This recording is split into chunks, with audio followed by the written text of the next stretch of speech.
Hello guys, welcome back to the रूबरू with real artist वाला एक और बेहतरीन एपिसोड में।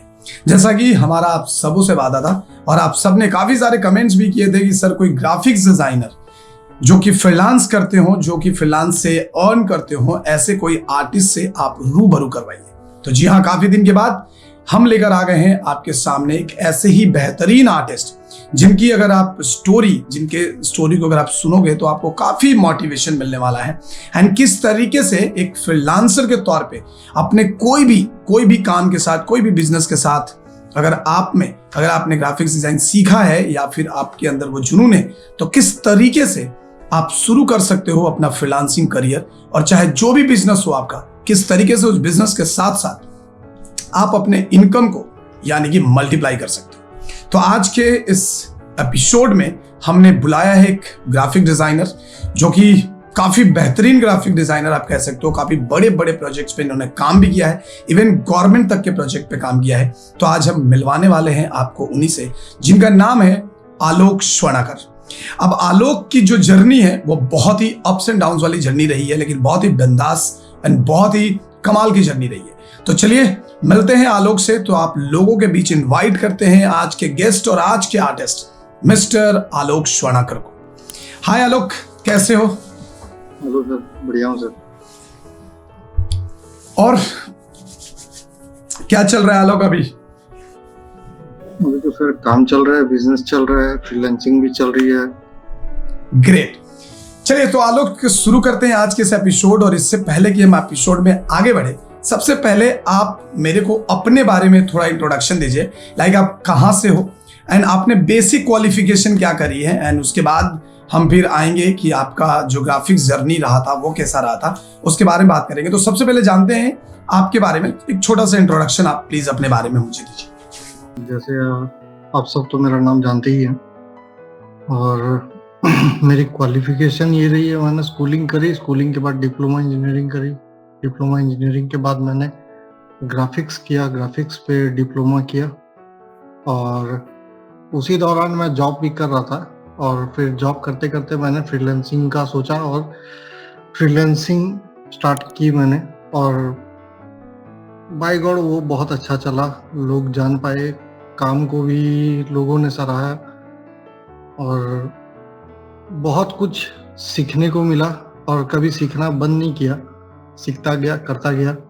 और जो आज के डेट पे ऐसा है कि आज भी सीख रहा हूँ, बहुत कुछ सीख रहा हूँ और काम जैसे जैसे काम करता जाऊंगा आगे लगता है और सीखता जाऊंगा। ग्रेट। तो दोस्तों, जैसा कि आपने सुना कि आलोक ने अपना डिप्लोमा इन इंजीनियरिंग किया हुआ है, तो सबसे इंटरेस्टिंग पार्ट तो हम यहीं से शुरू करते हैं कि आलोक, सबसे पहले तो ये बताइए कि डिप्लोमा से ग्राफिक्स फील्ड में आना कैसे हुआ और कितना इजी या डिफिकल्ट था आपको ग्राफिक्स से, मतलब इंजीनियरिंग से ग्राफिक फील्ड में आना? इंजीनियरिंग के बाद भी जॉब कर रहा था तो एक्चुअली वो सेटिस्फेक्शन नहीं मिला उस जॉब से, तो फिर मैंने स्विच करने का सोचा। और आर्टिस्टिक नॉलेज थोड़ी बहुत थी पहले से भी, तो इसको कैसे प्रोफेशनल बनाया जाए ये सोच के मैंने ग्राफिक डिजाइनिंग का लाइन चूज किया। मैं बेसिकली बता दूं कि आलोक एक बहुत अच्छा ग्राफिक डिजाइनर है और जब आलोक पढ़ रहे थे तब काफी सारे जगहों पे इनके बनाए हुए डिजाइन्स, होर्डिंग्स लगते थे, ये मैंने लिटरली देखा है। सबसे पहले बात करते हैं आलोक, आपसे एक अगला सवाल लेते हैं और सवाल ये है कि अक्सर अभी के टाइम में मेरे पास मतलब ऐसे सैकड़ों कमेंट्स आते हैं हमारे यूट्यूब पे कि सर कौन सा इंस्टीट्यूट बेस्ट है, हम किसको ज्वाइन करें, कैसे पता चलेगा कि ये इंस्टीट्यूट बढ़िया है या खराब है। तो आलोक, आप अपनी एक्सपीरियंस से बताइए कि आपने कैसे इंस्टीट्यूट का सिलेक्शन किया था। लाइक आपने कैसे सिलेक्शन किया इंस्टीट्यूट का कि ये इंस्टीट्यूट मेरे लिए बढ़िया है या नहीं है? आप सबसे बेस्ट होगा कि आप खुद जा करके जो भी लिस्ट, आप पहले तो लिस्ट बना लो कि कौन कौन से इंस्टीट्यूट अच्छे हैं और खुद जा करके आप एक बार देखो, उनसे मिल के आओ, वहाँ का एटमॉस्फेयर समझो और उसके बाद ही आप एडमिशन के बारे में सोचो। क्योंकि ये क्रिएटिव फील्ड है, यहाँ पे कोई भी ऐसा आपको कोई किताबी ऐसा रट लिया और ये कर लिया, आप खुद को जहाँ पे खुद को एक्सप्लोर कर पाओगे वो इंस्टीट्यूट आप चूज करो जहाँ पे कि आपको फैकल्टी कोऑपरेटिव होंगे, आपको सही टूल का नॉलेज मिलेगा ऐसा। और यहाँ पे किताबी नॉलेज से ज्यादा प्रैक्टिकल नॉलेज मैटर करता है। बिल्कुल सही, बिल्कुल सही। और यही बात मैं आप लोगों को भी कई बार बता चुका हूं कि आपको जब भी कोई इंस्टीट्यूट की सिलेक्शन करनी है, first make a list and then आप फिजिकल वहां पे विजिट करो, वहां के ब्रोश्योर्स कलेक्ट करो, एंड अगर उसमें भी कोई डाउट है तो you can share that brochure with me also. So अगर आप मेरे साथ शेयर करोगे तो मैं बेहतर आपको गाइड भी कर सकता हूँ। चलिए बात करते हैं आगे, और अगला सवाल आपके लिए आलोक ये है कि आपने कौन सा कोर्स किया था एंड उस कोर्स में क्या क्या चीजें थी जो आपने सीखी, और किस तरीके से आप ग्राफिक्स डिजाइनर बने, थोड़ा इसके बारे में आप बताइए। मैं ग्राफिक्स डिजाइनिंग मैंने जब की थी तो मैंने ग्राफिक्स एंड वेब का कोर्स लिया था। और ग्राफिक्स एंड वेब लेने के बाद फिर मुझे पता चला कि मतलब इसके अंदर भी बहुत सारे पार्ट हैं, जैसे कि ग्राफिक्स खुद हो गया, ग्राफिक्स में डिजिटल आर्ट हो गया, मैनिपुलेशन हो गया, डिजिटल पेंटिंग हो गए, फिर आपके वेब डिजाइनिंग हो गए, वेब वाले पार्ट हो गए। तो ऐसा बहुत सारे फैक्टर हैं। वेक्टर आर्ट्स होते हैं, तो बहुत सारे फैक्टर हैं। आप सब में तो एक्सपर्टाइज नहीं कर सकते। आप एक लाइन चूज करो उसमें से कि आपको बेहतर क्या करना है, और आप उसमें आप अगर मास्टर बनोगे तो वो ज्यादा अच्छा रहेगा। क्योंकि मैंने वेक्टर आर्ट पे ही ज्यादा फोकस किया स्टार्टिंग से, देखा कि हाँ ये इंटरेस्टिंग है और मैं ये अच्छे से कर पाऊंगा, तो मैंने वेक्टर आर्ट पे ही हमेशा ज्यादा फोकस किया है। और समहाउ ये अभी मार्केट का डिमांड भी वेक्टर आर्ट पे ज्यादा है। लोग वेक्टर आर्ट ज्यादा चाहते हैं अपने बिजनेसेस के लिए। वेक्टर आर्ट आपको मैक्सिमम जगह पे आप देखोगे वेक्टर आर्ट्स यूज हो रहे हैं आजकल। और आप जिस पे कंफर्टेबल हो आप उस पे फोकस कीजिए। बिल्कुल, बिल्कुल। ओके, सो अब एक सवाल और आपसे जानना चाहेंगे कि आप, क्योंकि आपकी जो जर्नी रही है वो कहीं ना कहीं मैं वाकिफ हूं उस चीज से, तो मुझे पहले तो ये बताओ कि आप जब ग्राफिक्स का जॉब मतलब कोर्स कर रहे थे, ग्राफिक्स कोर्स करने के बाद आपने जॉब मतलब कहाँ किया, या पहली जॉब आपको कैसे मिली, किस तरीके से मिली, कहाँ कर रहे थे आप पहली जॉब? पहली जॉब मैंने की थी न्यूज़पेपर सोसाइटी में, एक यूनिट थी फास्ट कम्युनिकेशन करके, मैंने वहां पे जॉब शुरू की थी। और फिर ऐसे ही वो अपने इंस्टीट्यूट के रेफरेंस से ही मिला था, मैक्स से। मैंने मैक्स से ग्राफिक डिजाइनिंग करी, तो मैक के फैकल्टीज बहुत हेल्प किए थे इस जॉब के लिए, और वो बोले कि अच्छा जगह है तुम जाओ। और सिलेक्शन भी हो गया था मेरा पहली बार में। ग्रेट। और बहुत सारे बड़े बड़े इंस्टीट्यूट्स के काम किया है मैंने, उड़ीसा गवर्नमेंट के लिए भी काम किया है, और भी बड़े बड़े प्राइवेट सेक्टर में भी बड़े बड़े फर्म हैं जिनके लिए मैंने काम किया है, including hospital, colleges, schools, coaching centres etcetera. Great. And आपको बता दूं कि अनफॉर्चुनेटली आलोक मेरे ही स्टूडेंट रहे हैं, और एक टाइम में आलोक ने जब जर्नी स्टार्ट करी थी फॉर्चुनेटली सर, ये अनफॉर्चुनेट कैसे हो सकता है? मतलब काफी साल हमने साथ में बिताया है। ये जब स्टूडेंट बन के पहली बार मेरे पास आए थे, एंड तब से लेकर इसके जॉब के करियर तक ये हमारे साथ ही था इनफैक्ट। और मैं इसीलिए इतने दावे के साथ कह सकता हूं कि इसका वर्क, इसका जो पेशेंस, इसका जो काम करने का जज्बा, जुनून, that was like a next level का रहा था। लेकिन एक छोटी सी ट्रेजेडी भी कह सकते हैं कि आलोक के साथ हुई थी। आलोक, आई थिंक आलोक आपके साथ शेयर करेंगे। आलोक एक बहुत अच्छा ग्राफिक्स डिजाइनर है, बहुत अच्छा ग्राफिक्स डिजाइनर है, क्योंकि मैंने इसके काम को देखा है, और इसे एक अच्छी कंपनी में भी जॉब मिल सकती थी, नो डाउट अच्छी कंपनी में भी जॉब मिल सकती थी। लेकिन ड्यू टू, क्योंकि इसका जो फैमिली बिजनेस है वो एक ज्वेलरी का है, ज्वेलरी का बड़ा शोरूम है इनका। आप देख सकते हो आलोक जहां पे भी बैठे हैं, ये अपने शोरूम में ही बैठे हैं। आलोक, ये वाला जो कहानी है ना आपका, ये थोड़ा सा आप ऑडियंस के साथ शेयर करो, ताकि बच्चों को ये समझ में आए कि किस तरीके से इस करियर में आने के बाद आपको पीछे मुड़कर देखने की जरूरत नहीं रहेगी। कैसे आप फैमिली बिजनेस में आए, एंड क्या हुआ था ये इंसिडेंट, थोड़ा सा आप प्लीज डिटेल में शेयर कीजिए। फैमिली बिजनेस ज्वाइन करना ये था कि मतलब ठीक है, घर वाले नहीं चाहते थे कि बाहर रहूं, उनसे दूर रहूं। और ठीक है, कहीं ना कहीं चलो अपना भी पढ़ाई किया तो जॉब वॉब कर लिया। और पैशन तो कभी छूटता नहीं है। अगर आप किसी चीज को चाहते हो कि हाँ ये करो, तो आप कहीं भी बैठ के कर सकते हो। कर सकते हो। और रही बात ग्राफिक डिजाइनिंग का, तो अगर आप जॉब के लिए अगर ये कर रहे हो या फिर एक करियर सेट करना चाहते हो, जॉब ओरिएंटेड हो, तो आपको मैं गारंटी देता हूं, अगर आप स्किलफुल हो तो आपको जॉब का कभी कमी नहीं पड़ेगा, कभी कमी नहीं पड़ेगा। आप अपने लुक अराउंड कीजिए, कहीं भी आप देखो ग्राफिक्स का जरूरत है। बिल्कुल। आप अभी आप कोल्ड ड्रिंक्स पी रहे हो तो वो कोल्ड ड्रिंक्स में भी ग्राफिक्स है।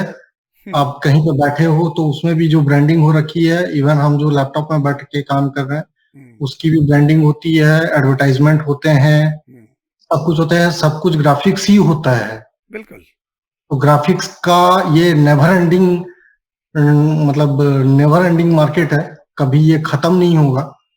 आप अगर आप खुद पे बिलीव करते हो कि हाँ मैं कर सकता हूँ, आर्टिस्टिक पॉइंट ऑफ व्यू है आपका, आप कुछ विजुअलाइज कर सकते हो, तो आप बिल्कुल आए इसमें और ग्राफिक डिजाइनर परस्यू करें। ग्राफिक डिजाइनर बहुत अच्छा लाइन है। आलोक, चलते हैं अगला सवाल की तरफ। अगला सवाल एक ये है कि आपको मैंने देखा था, आपने काफी बड़े बड़े कॉलेजेस के काम किए हैं, काफी बड़े बड़े कॉलेजेस के भी आपने पूरी ब्रांडिंग करी है, और ये मैं बहुत अच्छे से जानता हूँ। तो थोड़ा ऑडियंस को ये बताओ, जो व्यूअर्स हैं, जो बच्चे हैं जो इस फील्ड में आना चाहते हैं या फिर जो ग्राफिक्स डिजाइनिंग सीख रहे हैं, आपका क्या अप्रोच रहा था? किस तरीके से कॉलेज वालों ने आपको ये काम, इतना बड़ा काम कॉलेज का, आपको किस तरीके से मिला? आप तो सजेस्ट करो बच्चों को कि किस तरीके से अप्रोच करनी होती है अगर आपको फ्रीलांस उठानी है मार्केट से। तो फ्रीलांस उठाने का ऐसा कोई मेरे लिए तो कोई की नहीं है। मैं ऐसा कुछ झूठ भी नहीं बोलूंगा कि मैं ये प्लेटफॉर्म से ऐसे किया, ऐसे अप्रोच किया, ये किया, वो किया। मैंने अपने दोस्तों के साथ, जिनके साथ भी घूमता उठता बैठता, जिनसे भी मिलता था, तो मैं उनको अपने काम के बारे में बताता था कि मैं ये काम करता हूँ। बिल्कुल। और इसी तरह से मेरा मार्केटिंग हुआ है कि हाँ मेरे दोस्त जाने कि अब कोई भी एक दोस्त है जिसका किसी का मोबाइल स्टोर है या फिर किसी का कुछ क्लिनिक, छोटे से क्लिनिक है या फिर कुछ ऐसा दुकान है जिनको ब्रांडिंग का जरूरत होता है, तो मैंने उनके लिए काम किया। फिर उनका काम अच्छा लगा, लोगों ने पसंद किया, और 5 लोगों ने देखा, तो 5 लोगों से एक का काम मिला। ऐसे करते करते करते करते करते करते आज ये 7-8 साल में जो भी अचीव किया है मैंने। अब एक बात और बताओ आलो, कि फ्रीलांस करने के लिए सपोज अगर मान लो कि अगर किसी को बताता भी है, या सपोज कोई फ्रीलांस आपको फ्रीलांसर के तौर पे अगर आपको हायर करता है, देन आपके पास क्या होना चाहिए, क्या क्या आपको रेडी रखने चाहिए कि जिससे कि आप फ्रीलांस जब भी आपको कोई हायर करने वाला हो तो आप उसको कन्विंस कर सको? लाइक ग्राफिक्स डिजाइनिंग में क्या क्या चीजें होनी चाहिए प्रिपरेशन फॉर फ्रीलांस? पहले तो आपका खुद का प्रिपरेशन जरूरी है। सबसे पहला कि आपकी कन्वर्सेशन अच्छी हो क्लाइंट के साथ, और आप ये समझ सको कि उसे क्या चाहिए। दूसरी रही कि आपका प्रॉपर टूल्स का नॉलेज होना चाहिए, और आपके पास इक्विपमेंट्स होने चाहिए सारे। बिल्कुल। एंड बेसिकली कौन कौन से सॉफ्टवेयर की नॉलेज होनी चाहिए अगर ग्राफिक्स डिजाइनिंग का फ्रीलांस चाहिए तो? आई थिंक अगर फोटोशॉप, इलस्ट्रेटर और आपका कोरल ड्रॉ का, अगर ये तीन सॉफ्टवेयर हैं, अगर इन तीनों का आपको अगर नॉलेज है तो फिर आप बहुत कुछ कर सकते हो, बहुत कुछ कर सकते हो। बिल्कुल बिल्कुल। ओके, अभी देखो यहाँ पे क्या हो रहा है आजकल, लोग क्या करते हैं कि वो लोग हमेशा ये कोशिश करते हैं कि मतलब सर मुझे फ्रीलांस नहीं मिल रहा, मैं फ्रीलांस कैसे लूं, कहाँ से लूं? आपके हिसाब से आपने एक तरीका तो बहुत अच्छा बताया कि भाई आपको अपने आप को एडवर्टाइज करना होगा, अपने दोस्तों को बताइए। कभी कभी आपको फ्री में भी काम करना पड़ सकता है, कम पैसे में भी काम करना पड़ सकता है, तभी जाकर लोग आपको जानेंगे। शुरुआती सब काम नहीं होते हैं सर, फ्री काम नहीं होते हैं। हाँ। मेरा खुद का इंसिडेंट मैं बता रहा हूँ। मैं जिसके लिए मैंने काम किया था, पहला काम जिसका मैंने किया था, उसका काम दिखा के मैंने बहुत काम लिए और उनके पैसे मिले, लेकिन वो पहला काम जो था उसका पैसा मुझे 3 साल बाद मिला। 3 साल बाद मिला। लेकिन उसके काम को दिखा दिखा के मतलब जी जी जी जी, वही एक आज भी वो मेरे क्लाइंट हैं और उनके साथ बहुत अच्छा बॉन्डिंग है। बिल्कुल ग्रेट। फैमिलियर रिलेशन है उनके साथ। 3 साल बाद है भाई। वही होता है कि एक बहुत बड़े शायर ने कहा है कि बाग को उनके बहारों ने लूटा, और भाई साहब आप हमारे एक कसम से डर गए और आपकी कसम देकर हमें तो हजारों ने लूटा। तो जाहिर सी बात है कि आप जिसके लिए पहली फ्रीलांस कर रहे हो उनका पेमेंट जाहिर आपको सी मिला बात है नहीं, कि आप जिसके लिए लेकिन पहली फ्रीलांस उनका कर रहे हो ही उनका पेमेंट वो आपको मिला काम नहीं, दिखा दिखा के लेकिन हाँ उनका बहुत ही बहुत सारे वो आपको काम मिले। दिखा दिखा के डेफिनेटली बहुत डेफिनेटली। बहुत सारे आपको काम मिले थे। बहुत तो देखो टाइम जाहिर पास सी हुआ। बात है कि अगर आपको डेफिनेटली फ्रीलांस डेफिनेटली करनी है तो आपके पास कुछ तो मटेरियल होनी चाहिए, क्योंकि जब भी कोई बंदा आपको काम देगा तो जाहिर सी बात है कि वो आपसे ये भी उम्मीद रखेगा कि भाई आपको क्या काम आता है, थोड़ा वो तो दिखाओ कुछ आपने काम किया है, क्योंकि ऐसे ही कोई आप पे ट्रस्ट नहीं करता है। तो थोड़े आपको अपने डिजाइन वगैरह जो भी आप प्रैक्टिस करते हो तो उसको रेडी रखना होगा एक प्रोफेशनल वे में, एंड देन आप अगर डेफिनेटली। हाँ मेरा कहना ये है कि अगर आप किसी का काम आप जैसे अगर मार्केट एक वो खुला किताब है, हम्म, मार्केट से आपको बहुत कुछ नॉलेज मिलता है। हाँ वो आप अगर आपके पास कुछ काम होगा ही नहीं दिखाने को तो आपको काम कहाँ से मिलेगा? कहाँ से मिलेगा एग्जैक्टली। तो आपको पहले तो है कि काम कुछ करना होगा कि वो आप दिखा सको कि ये मैंने इनके लिए किया है और ये मार्केट में प्रेजेंट है। Great great. तो आप कोई लोगो बनाओ किसी स्टोर के लिए या फिर किसी ब्रांड के लिए लोगो बनाओ, कुछ उनका ब्रांडिंग करो, कुछ उनका पैकेजिंग वगैरह का कुछ डिजाइन बनाओ, कुछ करो लेकिन करो। तब ग्रेट तो आप दिखा सकते हो आगे दूसरे को कि ये मैंने किया है। ये मैंने किया। हाँ जाहिर सी बात है, नहीं तो आप बिना, क्योंकि भाई जो दिखता है वही बिकता है यार। अभी आपको दिखाओगे नहीं तो कोई खरीदेगा कैसे? और आप किसी को भी करके जब आप दिए भी दोगे भी और समझ लो कि चलो आपको पैसे नहीं आए हैं, तो दूसरे बंदे को तो कम से कम बोल सकते हो कि हाँ चलो ठीक है मैंने इसके लिए काम किया है। दूसरे बंदे को अपने आप नॉलेज हो जाएगा कि हाँ भाई ये सिर्फ फ्री में तो काम नहीं किया होगा। काम नहीं वो किया होगा आपको definitely। पूछेगा कि पैसे कितने चार्ज करते हो इसके। हाँ आपके पास कुछ माल मटेरियल होने चाहिए ना यार, तभी तो दिखाओगे तभी तो।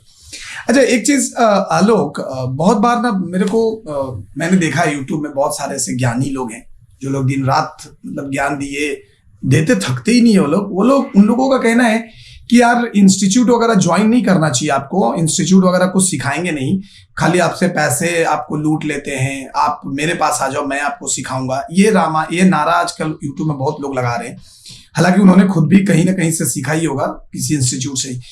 इस बारे में आलोक आपका क्या राय है कि इंस्टीट्यूट से सीखना चाहिए या नहीं सीखना चाहिए? क्या कहते हो आप इसके बारे में? इसके लिए मैं कहूंगा कि आप उनको तब समझ पाओगे जब आप इंस्टीट्यूट से आप सीखे होगे। वो सेकेंडरी है, बिल्कुल इंस्टीट्यूट प्राइमरी है। इंस्टीट्यूट से अगर आप एक बच्चा अगर नहीं पढ़ा होगा, आप अगर समझ लो कि ठीक है आपको गूगल में सब कुछ सारे इंफॉर्मेशन अवेलेबल है लेकिन आप स्कूल गए ही नहीं हो, तो आपको वो कीवर्ड सर्च क्या करना है आपको पता ही नहीं होगा, तो फिर आप क्या करोगे उस चीज का? Exactly boss, exactly. तो ये सवाल मेरे जनरल्स रहते हैं, मैं सारे इंटरव्यू में पूछता हूं, क्योंकि और सब पे अभी तक मैंने एक स्टूडेंट से लेकर मैंने 20-25 साल के वर्किंग प्रोफेशनल से भी मैंने ये क्वेश्चन करे हैं, और सबका यही सेम आंसर है कि अगर आप इंस्टीट्यूट नहीं जाते हो तो ना तो आपको वर्क एथिक समझ में आएगा, ना ही आपको ये समझ में आएगा कि काम होता कैसे है, ना ही आपको कोई प्रोसीजर समझ में आएगा कि किस तरीके से काम होता है, किस तरीके से बात करते हैं, डिसिप्लिन क्या होता है, माइनर्स क्या होते हैं, किस तरीके से, ये सारा कुछ भी आपको समझ नहीं आने वाला है। तो जाहिर सी बात है कि इंस्टीट्यूट बड़ा हो छोटा हो डजंट मैटर, लेकिन हाँ अगर आप इंस्टीट्यूट ज्वाइन करते हैं देन डेफिनेटली आप इंस्टीट्यूट के बारे में पता कीजिए, एंड आपको जाना चाहिए। अगर आप जाते हो तो आपको एक इन्वायरमेंट मिलता है, एक एनवायरमेंट मिलता है, और तभी जाके आप काम करते हो। सबसे बड़ी बात यह है सर कि लोग प्रायोरिटाइज करते हैं पैसे को, लेकिन पैसे को प्रायोरिटाइज करने से पहले आप अपने स्किल को प्रायोरिटाइज कीजिए। बिल्कुल मेरा ये कहना है कि आपके पास स्किल होगा तो जाके आपको पैसे आएंगे, पैसे खुद ब खुद रास्ता बनाएंगे आपके पास आने के। लेकिन आप उतने नॉलेजेबल बनो, उतने स्किलफुल बनो, उसके बाद पैसे आएंगे। ग्रेट। जब तक आप नहीं बनोगे, स्किलफुल नहीं होगे, नॉलेजेबल नहीं होगे, तो कोई और रास्ता नहीं है। पैसे के पीछे मत भागो, पैसा ऑटोमेटिक आएगा आपके पास, अपने आप आएगा। आपके पास अगर नॉलेज होगा, आप खुद सोच के देखो कि आपके पास नॉलेज होगा, आपके पास स्किल होगा, तो आप क्यों नहीं कर पाओगे? बिल्कुल सही बात है। किसी की बातें सुन के कोई यूट्यूब में बना दिया, हाँ आप ऐसे कर लो, तो ये कुछ नहीं होता है, वो सब कुछ भी नहीं होता है। आपको खुद को तैयार करना पड़ेगा, खुद को नॉलेजेबल बनाना पड़ेगा। ग्रेट। अच्छा आलोक, एक बात और बताइए कि अगर कोई बंदा सपोज मान लो कि ग्राफिक्स डिजाइनिंग कर रहा है या ग्राफिक्स डिजाइनिंग को परस्यू कर रहा है आजकल, आज आपके हिसाब से अभी 2023 एंड 24 की अगर हम बात करें तो 2023 एंड 24 का ग्राफिक्स ट्रेंड क्या रहा है? लाइक किस तरीके के काम फ्रीलांस में सबसे ज्यादा आते हैं? तो इसके बारे में डिटेल्स में एक बार ऑडियंस को बताइए कि किस किस तरीके के काम जो है वो ज्यादातर आते हैं। मेनली तो सर अब जैसे कि आपके पैकेजिंग वगैरह होते हैं, इन सब का हमेशा डिमांड रहता है, पैकेजिंग, प्रोडक्ट पैकेजिंग वगैरह के। और सबसे जो आजकल जो चल रहा है सबसे ज्यादा मैं देख रहा हूँ, क्योंकि ये नया भारत, नया मतलब हमारा देश कुछ और मतलब स्टार्टअप्स को ज्यादा गवर्नमेंट प्रमोट कर रहा है और स्टार्टअप्स के लिए बहुत सारे प्लान्स ला रहे हैं। तो मैं बोलता हूँ कि मेरे पॉइंट ऑफ व्यू से स्टार्टअप्स जो भी हैं, स्टार्टअप्स को हंट करना ज्यादा बेहतर होगा, क्योंकि स्टार्टअप से आप अच्छा क्लाइंट बेस बना सकते हो। क्योंकि वो अगर कुछ बिजनेस स्टार्ट कर रहे हैं, उनको भी ब्रांडिंग का जरूरत है। आप उनका ब्रांडिंग करो, आप कुछ कम प्राइस में करो, जो भी है वो आप नेगोशिएट करो उनके साथ, आप उनका ब्रांडिंग करके दो, आपका भी प्रमोशन हो जाएगा, उनका भी प्रमोशन बहुत अच्छा होगा। Great great. अच्छा आलोक, एक बात बताओ, देखो मेरे पास एक क्वेश्चन आया था कि सर ग्राफिक्स डिजाइनिंग करने के बाद जॉब करें या बिजनेस, तो आपका क्या ख्याल है? पहले तो जॉब कर लो, क्योंकि आइडिया हो जाएगा कि कैसा काम होता है, किस किस तरह के काम होते हैं, कैसा कैसा काम होता है, कैसा प्रेशर झेलना पड़ता है। और एक डेडलाइन बोल के भी एक चीज होता है जो कि बहुत जरूरी चीज है। उस डेडलाइन में काम करके देना पड़ता है, अंडर प्रेशर काम करना पड़ता है, और अंडर प्रेशर क्रिएटिव काम करना पड़ता है। Great. और फिर जब ये इस प्रेशर का आदत हो जाएगा तो आप खुद को डेडलाइन दे दोगे कि हाँ चलो, मैं बेसिकली ऐसा काम करता हूँ अभी के डेट में। मैं कभी प्रेशर में काम करता था खुद शुरुआत में, और ये सच बात है कि मैं आउट ऑफ आइडिया हो जाता था।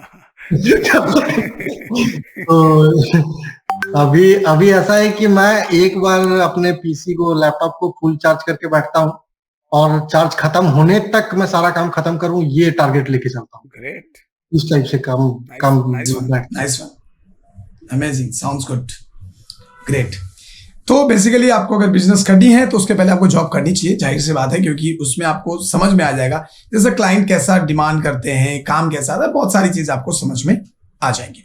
बढ़ते हैं अगले सवाल की तरफ, और अगला सवाल ये है कि अगर सपोज मान लो कि आप ग्राफिक्स डिजाइनिंग कर रहे हो एंड ग्राफिक्स डिजाइनिंग आपने किया, अभी आपको जॉब के लिए अप्लाई करना है, तो सोरील जो होता है उसमें क्या क्या रखना चाहिए तुम्हारे हिसाब से आलोक? क्योंकि सोरील तो देखेगा, अगर स्टूडियो में जाएंगे तो कहीं पे भी कोई भी ब्रांड वाले लोग जॉब के लिए जाते हैं तो सोरील तो देखेंगे। तो आपके हिसाब से किस तरीके का सोरील प्रिपरेशन करना चाहिए? सोरील आप अपने हिसाब से बनाइए, या तो वीडियो फॉर्मेट में बनाइए या फिर पीडीएफ फॉर्मेट में बनाइए।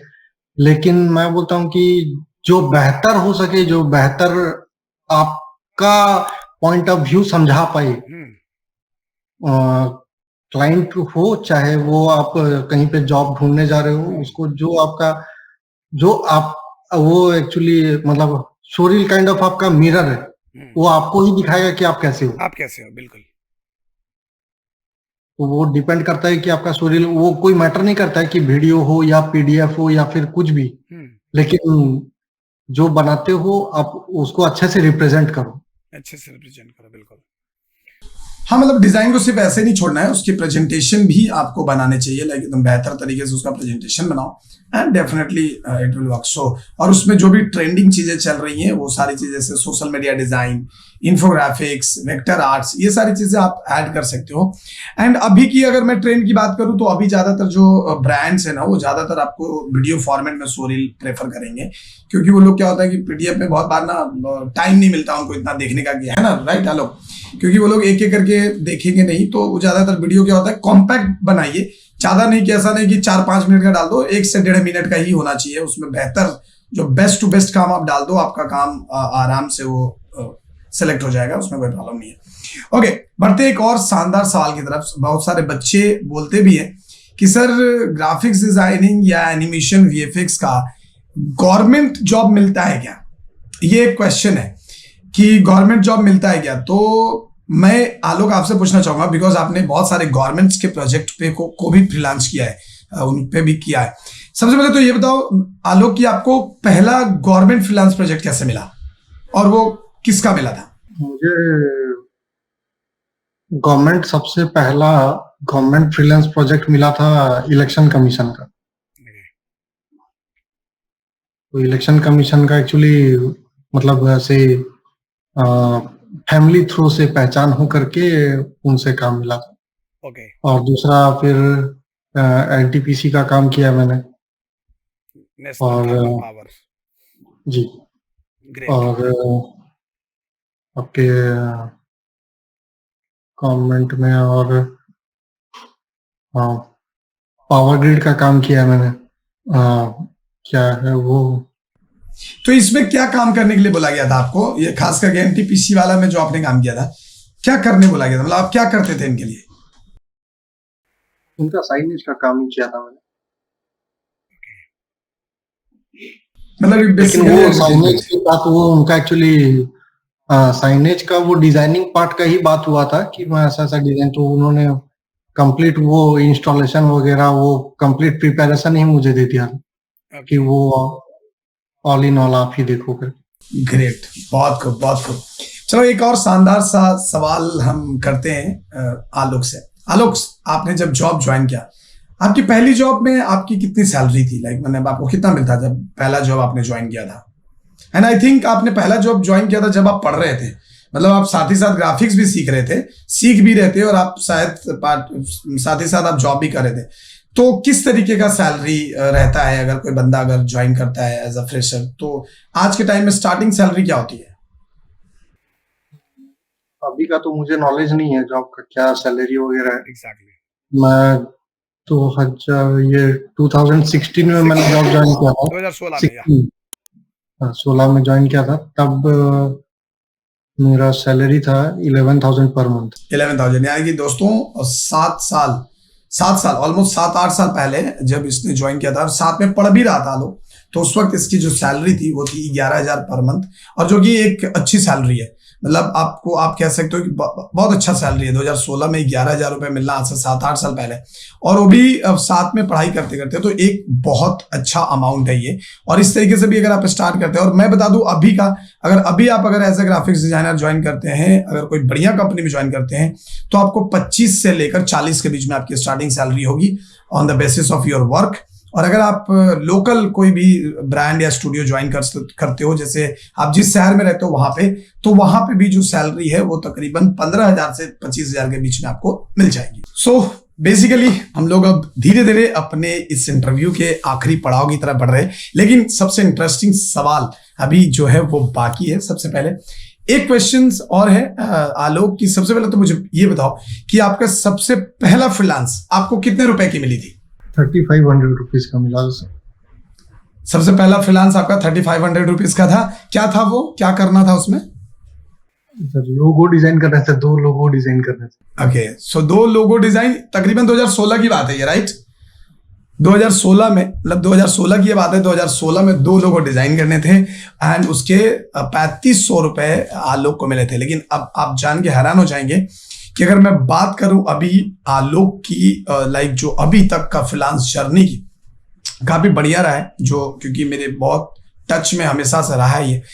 आलोक, एक चीज और आप बताइए कि फ्रीलांस में अब तक आपने एक लमसम अगर अमाउंट की बात करें लाइक 7-8 साल में, तो फ्रीलांस करके, क्योंकि आलोक का अपना खुद का बिजनेस है, वो अभी आप देख सकते हो अपने काउंटर पे ही बैठा हुआ है एंड साथ ही साथ यहीं बैठकर वो काम भी करता है, and this is very much inspiring for everyone कि ये बहुत अच्छी चीज है कि आप अपने बिजनेस के साथ साथ भी अपने पैशन को एकदम बिंदास फॉलो कर रहे हो। तो आलोक, मुझे ये बताओ कि अभी तक तकरीबन 6-7 साल में आपने फ्रीलांस से एक लमसम कितना अमाउंट बनाया होगा आपने? एक लमसम अमाउंट बताओ आप, फिर भी एक लमसम कितना बना लिया होगा आपने? अभी हाल में ही हमने एक इंटरव्यू लिया था, उस बंदे ने आई थिंक आपने देखा भी होगा, उस बंदे ने 2 साल में तकरीबन 6 to 8 lakh rupees he has generated with the freelance. तो डेफिनेटली मतलब वो काफी कुछ like photography and editing and खास करके मोशन ग्राफिक्स से रिलेटेड बहुत सारा काम भी वो करता रहता है। तो आप एक लमसम अमाउंट थोड़ा बताइए ऑडियंस को कि फिर भी कितना आपने पैसे मतलब बनाए जा सकते हैं 6-7 साल में। चलो हम इस तो क्वेश्चन को थोड़ा मतलब घुमा देते हैं एंड बात करते हैं कि 6-7 साल में अगर एक बंदा अच्छा खासा फ्रीलांस करता है तो लाइक कितना अमाउंट बनाया जा सकता है डियर? ऐसा तो सर कोई आइडिया नहीं कि कितना पैसा बना जा सकता है या कुछ ऐसा, लेकिन आप ऐसा तो मैं बोल सकता हूँ कि हाँ ठीक है, अगर आप 360 काम अगर लेते हो एक प्रोजेक्ट का, तो ओवरऑल एक प्रोजेक्ट में आप नहीं भी तो 30-40 हजार 50 हजार रुपए तक बना सकते हो। एक प्रोजेक्ट से 30-40 हजार रुपए अगर आपने 360 डिग्री वर्क उठाया। 360 डिग्री वर्क का मतलब समझा देता हूं आपको। 360 डिग्री का मतलब ये होता है कि आप एक किसी भी ब्रांड की कंप्लीट ब्रांडिंग आप करते हो। लाइक उसमें डिजाइनिंग हो गया, इंस्टॉलेशन हो सकता है, कुछ वीडियो वर्क हो सकते हैं, कभी कभी शूटिंग का भी वर्क होता है। तो इस तरीके से तकरीबन सारी चीजें मिलाकर 30-40 हजार रुपए एक प्रोजेक्ट से उठाया जा सकता है। और ये एक प्रोजेक्ट कितना दिन में मिनिमम प्राइस है। तो आप एक बात बताओ आलोक कि और ये प्रोजेक्ट कितने दिन का हो सकता है, कितने दिन में कंप्लीट होता होगा लमसम एक अगर हम बात करें डिपेंड करता है आपके ऊपर कि आप कितने फास्ट होना चाहिए, मतलब आप कितना फास्ट कर सकते हो और क्लाइंट का पेमेंट के चलो ऊपर। अगर मैं आपकी बात करूं तो एक प्रोजेक्ट को आप कितने दिन में निपटा सकते हो? जैसे इस तरीके का अगर 360 डिग्री वर्क है, आप कितना टाइम लेते हो एक वर्क को कंप्लीट करने में? 15 to 20 डेज, 15 से 20 दिन। 15 से 20 दिन में एक काम आप कंप्लीटली कर लेते हो 360 डिग्री वर्क। ओके, एंड दिन का कितना घंटा आप देते हो फ्रीलांसिंग के लिए आलोक? 1 से 2 घंटा। दोस्तों ध्यान से सुनो, इस बात को नोट करो आप कि एक फ्रीलांसर दिन का अपने साइड बिजनेस यानी कि अपना मेन जो बिजनेस है उस बिजनेस के साथ साथ दिन का 1 या 2 घंटा मैक्स टू मैक्स 3 घंटा स्पेंड करता है। 20 दिन में एक प्रोजेक्ट भी कंप्लीट होता है तो आपको 40,000 मतलब 30 से 40 हजार रुपए आपको बचत हो जाते हैं। तो अगर महीने में अगर ऐसे 2 प्रोजेक्ट भी आप उठाते हो तो आप महीने के 60,000 रुपए कमा सकते हो। और महीने का अगर आप 60,000 कमा सकते हो तो ऑलमोस्ट मान के चलो कि 1 साल का 7 लाख, और अगर हम बात करें 6 साल का तो भाई 42 लाख रुपए आप बना सकते हो फ्रीलांस से।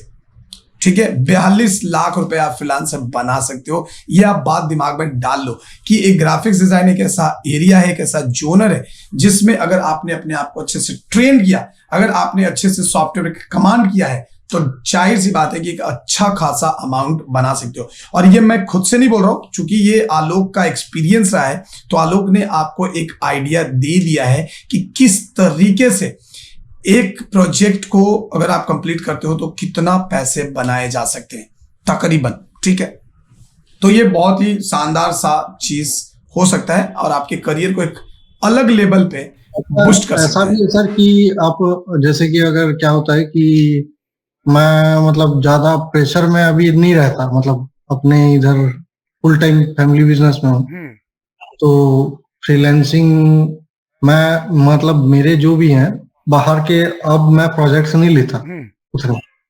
मैं मेरे 1-2 क्लाइंट हैं जिनका ईयरली बेसिस में काम होता है। तो उनके साथ एक कॉन्ट्रैक्ट हो गया है कि हाँ ईयरली मैं ये पेमेंट आपसे लूंगा। अब वो मेरे को मंथली बेसिस पे वो पेमेंट आते हैं। बस मेरे 2-3 क्लाइंट ही हैं आज के डेट में, ये सच है। हाँ बिल्कुल, हाँ ऑब्वियस सी बात है क्योंकि एक बिजनेस के साथ साथ करना चाहिए भी नहीं अब। हाँ, क्योंकि जो इनकम है वहां से आ जाता है। हाँ, तो ठीक है, अब टाइम मैनेज भी करना होता है, बहुत कुछ होता है, फैमिली को भी टाइम देना होता है, बिल्कुल उसके लिए भी टाइम निकालना होता है। तो आप जब तक कर सकते हो, तो अगर आप कर सकते हो उतना एनर्जी आप टाइम दे सकते हो तो आप बहुत अचीव कर सकते हो, कोई बड़ी बात नहीं। लेकिन यही है कि आपको मनी सेकंड, स्किल फर्स्ट रखना होगा। और दोस्तों यहाँ पे एक चीज और मैं आपको ऐड ऑन करना चाहूंगा कि जो आलोक है, आलोक का जो बिजनेस है वो ज्वेलरी का है। राधिका ज्वेलर्स नाम है इनके दुकान का, राधिका ज्वेलर्स। और ये राउरकेला के सुंदरगढ़ में आई थिंक ये दुकान, सुंदरगढ़ ना, राउरकेला के पास ही सुंदरगढ़ एक गांव है, एक शहर है, वहां पे ही इनका दुकान है। और ये ऑल इंडिया में ज्वेलरी वगैरह डिलीवर कर सकते हैं। तो अगर आप में से किसी को भी कभी इनसे कांटेक्ट करना हो तो डेफिनेटली कर सकते हो, बिकॉज ऑब्वियसली जो भी आप इनका व्हाट्सएप नंबर पे आप सारे डिजाइन आप मंगा सकते हो और ये आपको डिलीवरी भी करवा देते हैं। तो काफी ट्रस्टेबल चीजें मिल जाएंगी आपको। और एक आर्टिस्ट, और इसका एक चीज मुझे जो अच्छा लगता है कि अगर आपको किसी भी तरीके के डिजाइन्स आपको चाहिए तो ये आपके लिए अवेलेबल करवा देंगे। चाहे आप जो भी डिजाइन, जिस तरीके के भी कस्टमाइजेशन डिजाइन चाहोगे, बहुत ही बेहतरीन रेट में आपके लिए अवेलेबल करवा सकते हैं। तो इसे तो काइंडली आप लोग इसको पेड प्रमोशन ना समझें, बिकॉज ये मेरा ही बच्चा है और हमने काफी साल साथ बिताए और जाहिर सी बात है इसका खुद का बिजनेस भी है ये, एंड साथ ही साथ ये फ्रीलांसिंग भी बहुत जोरदार करता है। सो दैट्स वाई ये मैं आपको बता दिया कि भाई आपको एक इंस्पिरेशन मिले कि आप भी कर सकते हो, कुछ भी कर सकते हो, कोई भी बिजनेस के साथ कुछ भी कर सकते हो, ज्यादा आपको दिक्कतें नहीं आएगी। आलोक एक चीज बताओ जाते जाते कि जब आप अपने बिजनेस के साथ चूंकि अभी आप जैसा कि आपने बताया फुल टाइम कर रहे हो बिजनेस, लेकिन इसके पहले आपने काफी सारे फ्रीलांस भी किए थे इस बिजनेस के साथ। तो बिजनेस के साथ जब फ्रीलांस करते हो तो कहीं क्लैश होने का कुछ लगता है कि आपको लगता है कि बहुत ज्यादा क्लैश हो रहा है, या फिर ऐसा कुछ? नहीं सर, ऐसा कुछ नहीं, मतलब मैनेजेबल रहता है। बिल्कुल। मैं रात को ही बैठता हूँ ग्राफिक्स के लिए। ग्रेट। मैं रात को 11 बजे के बाद ही बैठता हूँ। 1 घंटा 2 घंटा एनफ होता है मेरे लिए। Great great. ऑब्वियसली क्योंकि जब आप फ्रीलांस है तो फ्रीलांस की तरह ही ट्रीट करो तो बेहतर है। इसको फुल टाइम जॉब बना दोगे तो फिर मजा नहीं आएगा, क्योंकि ना तो उसका कोई एक्सपीरियंस सर्टिफिकेट मिलने वाला है और ना ही तो उसको फ्रीलांस जैसा ही ट्रीट किया जाए, राइट? ओके, सो चलिए फिर इस एपिसोड को खत्म करें। उससे पहले आलोक, आप क्या कहना चाहेंगे उन बच्चों को? आपकी तरफ से क्या सजेशन देना चाहेंगे जो बच्चे ग्राफिक के फील्ड में आना चाहते हैं या फिर ग्राफिक सीख रहे हैं लेकिन बहुत टेंस्ड हैं कि पता नहीं जॉब मिलेगा कि नहीं, काम मिलेगा कि नहीं? तो प्लीज आप अपने एक्सपीरियंस के बेसिस पे आप उनको क्या सजेशन देना चाहोगे? खुल के सजेशन देने का। प्रॉपर नॉलेज गेन करो, टूल्स का नॉलेज जरूरी है। उसके बाद आप मार्केट स्टडी करो कि कैसे क्या हुआ है, डिजाइन स्टडी करो क्या कैसे। बहुत सारे वेबसाइट्स हैं जिनमें आपको क्रिएटिव डिजाइन्स वगैरह मिलेंगे, आप वो सब ट्राई करो। प्रैक्टिस आपको परफेक्ट बनाएगा, और कुछ नहीं। प्रैक्टिस आप जितना करोगे, जितना घिसोगे, उतना आपके लिए बेहतर है। उतना आप बहुत सारे चीज होते हैं, बहुत सारे फैक्टर होते हैं उसमें। मतलब आपको बाहरी नॉलेज जरूरी है जो आपको काम करने के बाद ही मिलेगा। आपको कोई किताब नहीं बताएगा वो नॉलेज, कोई भी किताब आपको वो नॉलेज नहीं बताएगा। बहुत सारे मतलब जैसे कि प्रिंट मीडिया के या फिर एडवर्टाइजिंग के जो बहुत सारे मशीन्स होते हैं, उनके ऑपरेशन से रिलेटेड डिजाइन्स होते हैं। आपका डिजाइन पे डिपेंड करता है कि वो मतलब वो क्लिक करेगा या नहीं करेगा। ऐसा है कि आप कुछ भी डिजाइन बना के दे दोगे और वो मतलब वो क्लिक कर जाए, ऐसा भी नहीं होता है हर जगह पे। तो वो नॉलेज आपके पास होना चाहिए कि ये एक्चुअली क्या काम होने वाला है। वो काम आपको तभी पता चलेगा जब आप मार्केट का काम करोगे। तो आप पहले तो है कि आप बेफिक्र आप सारे टूल्स पे काम करो, अपना टूल्स का नॉलेज बढ़ाओ। उसके बाद बहुत अच्छा अगर होगा कि आप 6 महीने या साल भर या आपका सेटिस्फेक्शन लेवल छूने तक आप जॉब करो कहीं पे भी, कोई अच्छे फील्ड मतलब अच्छे यूनिट पे, जहाँ पे कि आपको चैलेंजिंग काम मिले कुछ, और बहुत तरह के काम मिले जिससे आपका आइडिया हो कि हाँ ये काम ऐसा होता है। बहुत सारी चीज हैं जो कि किताब से आपको नॉलेज नहीं मिलेगा, आपको काम करके ही पता चलेगा बाद में। ओके गाइस, सो चलिए फिर आज के इस एपिसोड को यही खत्म करते हैं। और आप एक चीज दिमाग में डाल लो कि अगर आप इस फील्ड में हो, ग्राफिक्स पढ़ रहे हो, ग्राफिक्स सीख रहे हो, तो जैसा आप लोगों ने कहा वैसा आप फॉलो करें एंड आप जॉब के लिए बेफिक्र रहें, क्योंकि जॉब इतनी है कि आप थक जाओगे एंड आप मैनेज नहीं कर पाओगे। इतना काम है ग्राफिक्स का, इतना काम है इस इंडस्ट्री में, लेकिन आप मैनेज नहीं कर पाओगे। हो सकता है कि इन फ्यूचर आपको 2-4 लोग हायर करने पड़ जाएं अगर आपके पास काम का इस तरीके का भी फ्लो हो सकता है। कई बार तो आलोक ने भी कितने लोगों को काम दिया है कि भाई चलो तुम ये करके दे दो यार, अभी ये मेरे बस का नहीं है मेरे। हाँ भाई, हाँ, अब तक भी मतलब ऐसा हो गया कि आपका क्लाइंट बना हुआ है तो भाई चलो अभी दूसरे को रेफर करो, बीच का थोड़ा सा पैसा रख के पकड़ा देने का। मतलब कि आप बिना हाथ गंदा करे हुए भी कमा सकते हो अगर आप में वो टेक्निक ठीक और आपके अंदर वो कॉन्फिडेंट है तो चलिए फिर, थैंक यू सो मच आलोक, इस सेशन को ज्वाइन करने के लिए थैंक यू सो मच। अपना कीमती समय आपने दिया और आपने सारे बच्चों को इंस्पायर किया एंड जाहिर सी बात है कि बहुत कुछ सीखने को मिला होगा आप सबको इस सेशन से। तो रखते हैं आज के सेशन में इतना ही। ऐसे ही मजेदार और इंफॉर्मेटिव सेशन के लिए चैनल को सब्सक्राइब जरूर कर लेना एंड इस वीडियो को लाइक करो और अपना कमेंट शेयर करो कि भाई आपको ये सेशन कैसा लगा। एंड अगर आपको आलोक से कनेक्ट होना है तो आलोक को इंस्टाग्राम में फॉलो करिए, इंस्टाग्राम में फॉलो करें। कुछ भी क्वेश्चंस पूछना है या फ्रीलांस रिलेटेड कोई भी बात करनी है तो आप आलोक से उनके इंस्टाग्राम अकाउंट पे बात कर सकते हैं। मिलते हैं नेक्स्ट वीडियो में, तब तक के लिए दीजिए हमें इजाजत। जय हिंद, जय भारत।